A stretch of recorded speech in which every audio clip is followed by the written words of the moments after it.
လောကလူသားတွေမေ့နေတာလှုပ်ဖို့မေ့နေတာဘာလို့ဆိုရင် mental exercise ပဲစိတ်ကိုကြံ့ခိုင်အောင်ကြိုးစားမှုကြတော့အားပြော့နေကြအဲ့ဒါလို့အားပြော့နေကြသည့်အတွက်ကြောင့်တလောကလုံးတစ်ကမ္ဘာလုံးမှာရှိကြတဲ့လူသားတွေဟာလောကဓာတ်နဲ့ကြုံလိုက်လို့ရှိရင်ရိမ့်ရိုင်ထွက်သွားတယ်စိတ်ဓာတ်ကြံ့ခိုင်မှုအတွက်ကလည်းပဲ physical exercise လုပ်တယ်လို့ mental exercise လုပ်ဖို့လိုအပ်တယ်ပေါ့အဲ့ဒါတရားကျင့်တယ်ဆိုတာအဲ့ဒါပြောတာနော်တရားကျင့်တယ်ဆိုတာအဲ့ဒါပြော physical exercise လုပ်တယ်ဆိုလို့ရှိရင်လူတွေကလမ်းထွက်ရှောက်ရတယ်ကျန်းမာရေးလေ့ကျင့်ရတယ်အပြေးလေ့ကျင့်တယ်ခန္ဓာကိုယ်ကြံ့ခိုင်အောင်လုပ်တယ်ဒါဖြင့်စိတ်ဓာတ်ကြံ့ခိုင်အောင်မလုပ်အောင်တရားထိုင်တယ်တို့စိတ်ဓာတ်လေ့ကျင့်ခန်းယူတယ်စိတ်တည်ငြိမ်အောင်ကြိုးစားတယ်ကိုယ်အိမ်မှာကိုယ်နေရင်ကနေပြီးတော့မှန်ကန်တဲ့အတွေးကလေးတွေတွေးတယ်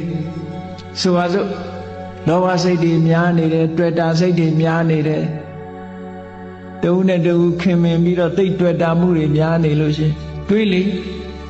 အေးလူဆိုတာတနေ့ကျတော့ခွဲရအောင်ပါပဲဟောမခွဲခင်တို့ဘာတွေလုပ်မလဲတချို့ကအဲ့ဒါမျိုးကိုစဉ်းစားရမှာမစဉ်းစားကြဘူးပေါ့စိတ်ဓာတ်ကြံ့ခိုင်အောင်အဲ့ဒါတွေကလေ့ကျင့်ပေးရဆိုပါစို့နုပြိုးနေတဲ့အရွယ်ရှိတဲ့ပုဂ္ဂိုလ်တွေကစဉ်းစားရမှာပါစရာဓမ္မောမိစရံအနတ္တိတောငါမှအိုခြင်းသဘောရှိတယ်အိုတဲ့သဘာဝငါမှရှိနေတဲ့အိုခြင်းတရားကိုငါမလွန်မြောက်နိုင်သေးဘူးလို့ဒီဟာစိတ်ဓာတ်ကြံ့ခိုင်အောင်လေ့ကျင့်မှုတစ်ခုပဲ